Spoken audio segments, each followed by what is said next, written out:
G'day, this is Captainoob, and this is a PDSW 528. This is a weapon that has been ported from Call of Duty Modern Warfare 2022, which features custom sounds and animations to go along with it.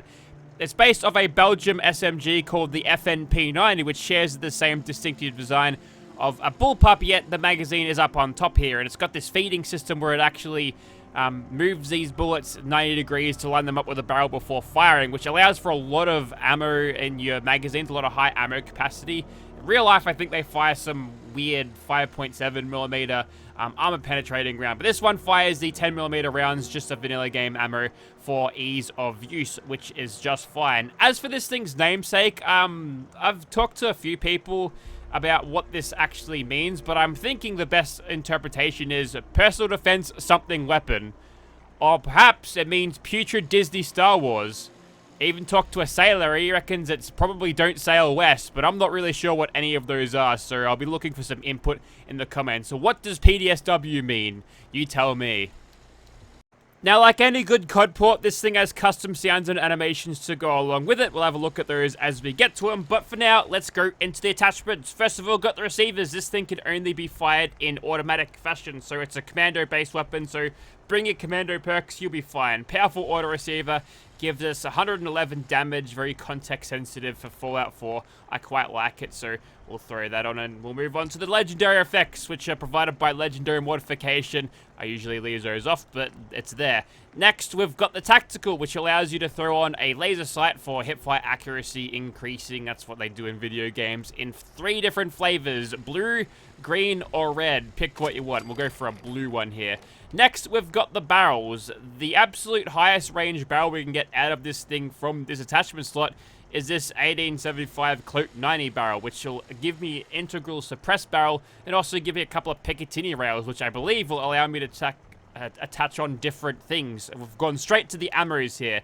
The one that'll give you the most amount of damage is the hollow point rounds. That's 150 rounds, but there's also options for armor piercing. If you're fighting against gunners, which have a lot of armor resistance, then that'll help you punch through it a little bit, but you generally want to get as much damage as possible, so we'll go for the hollow points, and that doesn't give you the Fallout New Vegas modifier of your enemy's armor, so that'll be just fine. You can change what kind of padding you've got on the stock here. None of these have any distinctive ranks of gun nut to actually equip. It's either just a little bit of rubber. Perhaps this one here is superior because it requires 3 rubber instead of nothing, or instead of 2. And you can change some of the grip tape here and make the weapon grippier so it doesn't slip out of your sweaty fingers or something when you're running around in the jungle and it's like humid or something. Next, we've got the lower rail. You can have a little bit of a foregrip, and there's many different shapes and sizes. Have a look. Also a couple of hand stops, angled foregrips, stubby ones, big ones, no grip pods though, that's too crazy. Let's go for this Merc foregrip.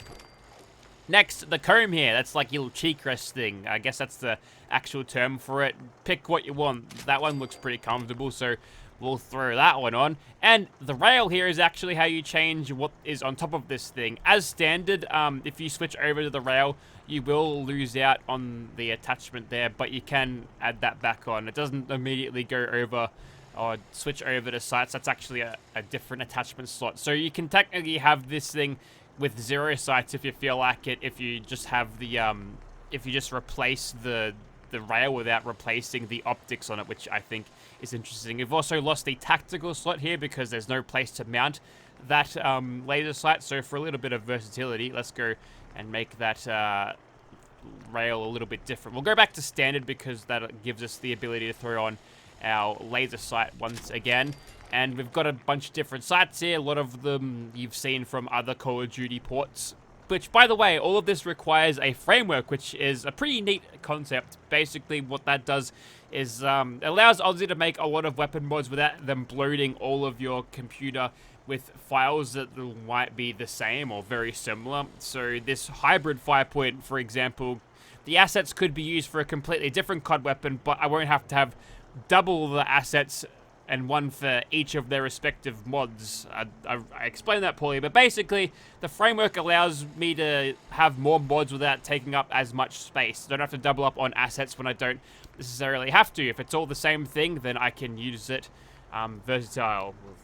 versatility to use it here and there, everywhere. We'll go for a lone wolf optic there. Why not? And I think that's pretty much getting into the end of it. This one, fast hands, gives you a faster reload for absolutely no cost of any perks or any requirements. That's just there if you want. I've also got a damage slider here if you feel like it. If you want this thing doing 271 damage per shot, then that's okay. Did I miss anything? Because you've got all these Picatinny rails. It doesn't appear to be any extra things added to that at all, but there's our PDSW. Let's go ahead and make these, show you how to make them, and then we'll get started. You see, COD modders make it easy. I just go over to the chemistry workbench, and for an assault rifle adhesive, aluminum, plastic, and screws and steel.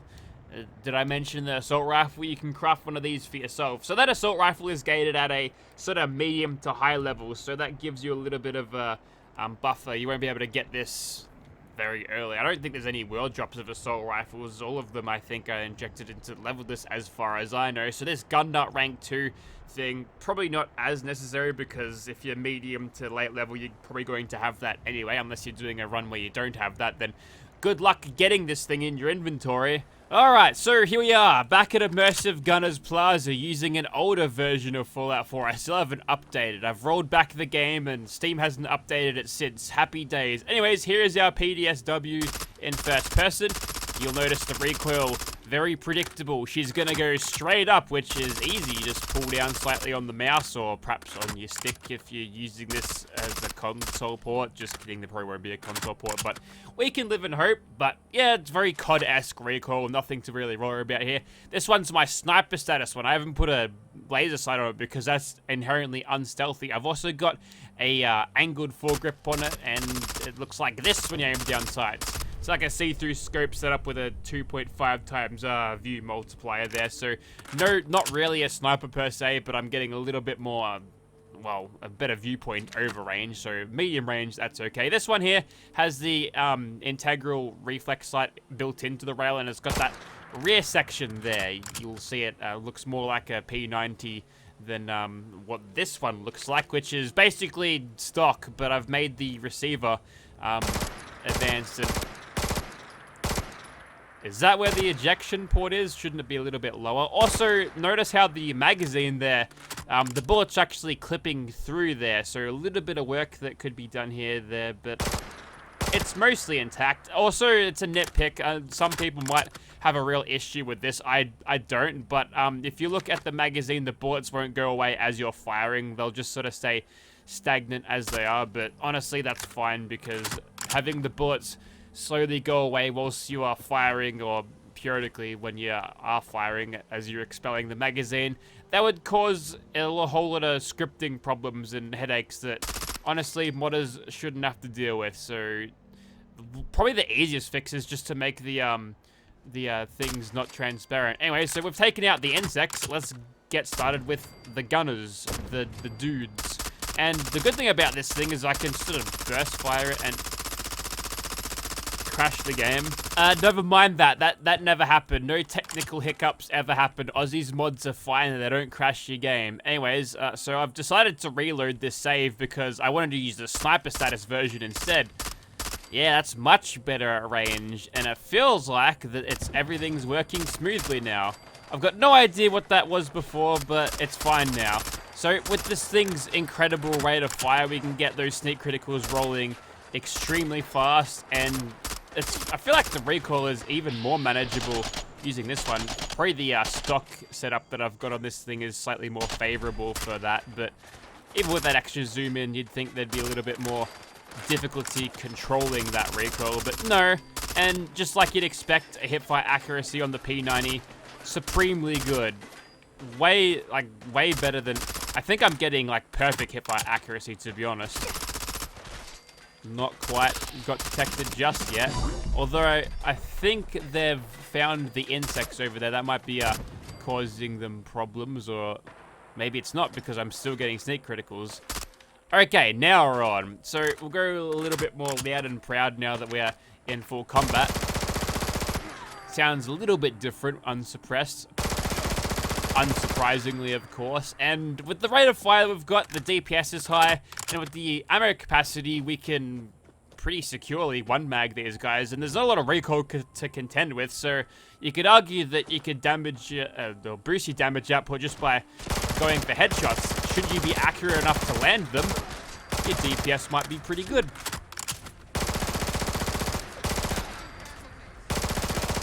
Just keep in mind that the damage you are seeing is being slashed in half by virtue of the fact that we're utilizing very hard difficulty, but I don't think that's going to be too much of a problem for this thing. This thing's basically crushing everything in its way. Perhaps the ammo consumption part of it might be the fatal flaw, the Achilles heel about this, but at this stage of the game, like 10 mils, they're cheap. You can craft them utilizing DLCs or mods, in fact, so it's not like you'll have any trouble keeping this thing fed if you want to commit to using this thing. Perhaps maybe the Invisible Man there. Maybe another thing you could argue that could be to its detriment is its range stat, which with a shorter barrel is not going to work. That guy's standing directly in front of the sun, which means his stealth boy is null and void there. I can see the distortion clear as day. But now that we're using a shorter barreled one, I'm wondering how it goes in VATS or VATS. Well, as it turns out, we've chewed through the AP pretty quickly here, so we'll scramble to cover and Rainbow Six Siege this shit. Yeah, clean around that. That's the power of Fallout 4 script extender, ladies and gentlemen. That tactical lean. Actually, you can kind of do that in the vanilla game anyway.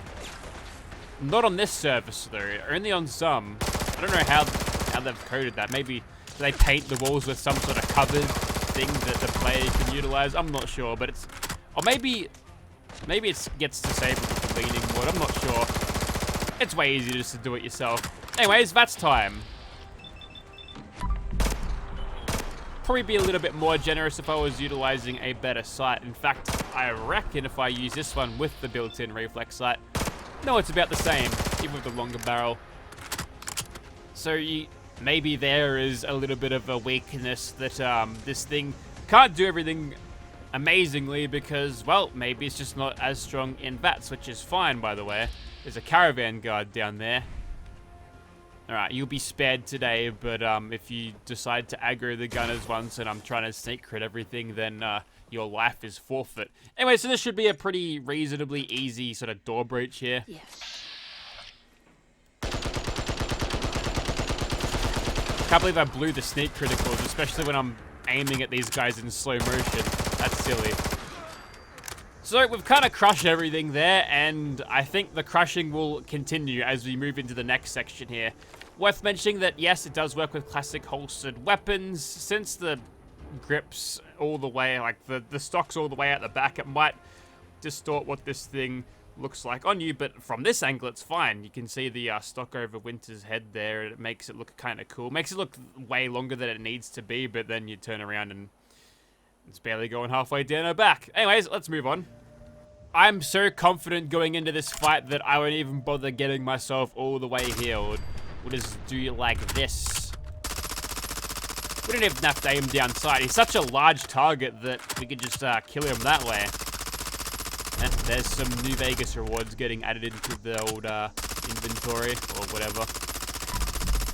Wonder if you get Lord Death perks. That'd be kind of cool.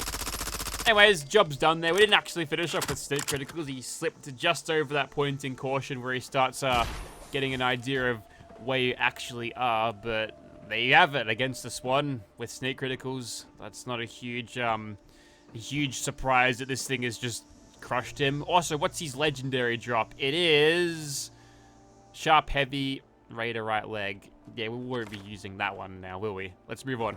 Okay, this time let's be a little bit less subtle, yes. So we'll go for this Blood Bug, who's for some reason level 1. That's interesting. Normally they scale to the player's level, but nevertheless. Anyways, we'll blast these 2 shots and then we'll go to a little bit of gun-fu action there. And whilst you're distracted, I've just killed the thing that he was being distracted by, but that's fine. We've got a couple more crits to go. We'll utilize them, get a little bit of a head start here before he detects me and the fight is on. Hopefully this thing with its massive rate of fire can cause him to stagger enough to make sure he doesn't touch me, but if he does come close, we've got a couple of tricks up our sleeves, including pressing the Z key to dodge. If you don't let him too close past this point. Actually, why not use this thing a little bit in slow motion VATS? Just utilize every single crit that we've got in the book. Now we have to start from scratch again, but I think we'll be just fine. I don't know if it's reflected here, but perhaps it is with its supreme hipfire accuracy, but its design allows for really good mobility because there's not a lot of barrel in front of you, especially if you utilize something like, say, this, and whoops, let me just, ooh, okay. He actually hit me there. Especially if you utilize something like this one. Like, there's literally no barrel there, so that allows you just to, it's just the most, it's very well suited to close quarters. Makes it easy to maneuver around, especially around tight corners and buildings and such. And maybe that's reflected by its hipfire accuracy as I maybe take on some of these gunners over there. I don't know what it is about Call of Duty players, but for some reason they've got major affinity for utilizing iron sights in their weapons. So every now and then I'll use a COD port and I'll have iron sights on it. We'll just ignore the tactical advantages of... Oh, that didn't get me. The tactical advantages of utilizing a reflex sight just for this aesthetical moment. I think I've just put so many bullets into the crops behind them. What have you got there? Don't know what that was. Anyways, these guys are a little bit tougher than the gunners we fought just before. Luckily, they are no match for my ability to lean around corners. I mean, like, check that out. I'm barely poking my head around at all as I go into the settlement mode because I got too close. Anyways, oh, there's even a Mirelurk over there.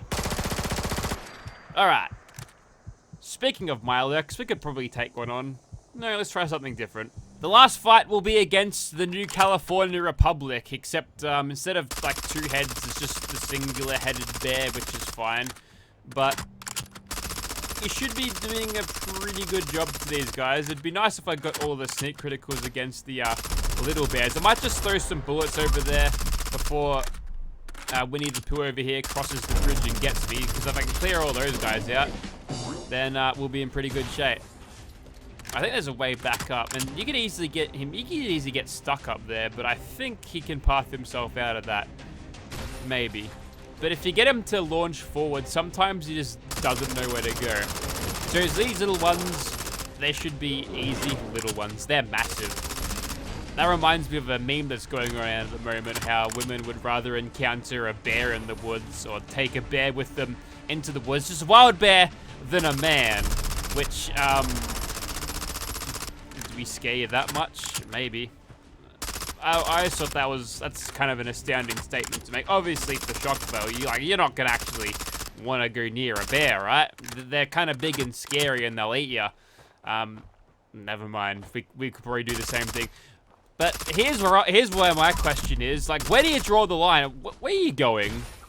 Oh, perhaps the bear's just gonna run away like this. You'll encounter the bear, then it'll sprint away as it. Oh, he's found something. He's found something else to eat.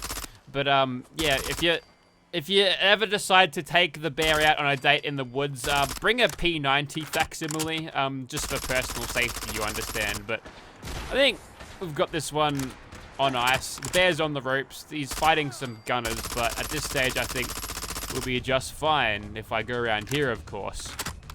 But yeah, where do you draw the line? Like, death claws? It's like, by the time you say, all right, death claw or a man, you go, you know what? A giant lizard who's like 15 feet tall or whatever. Maybe I'll take my chances with a dude. I can punch a dude in the nuts and run. There's no death claws. I can't punch them and book it out of there. Or perhaps a cazador. Usually where there's one cazador, there's many, so that's probably a bad idea. Night stalkers, well, they might stalk you during the night. And that's not good.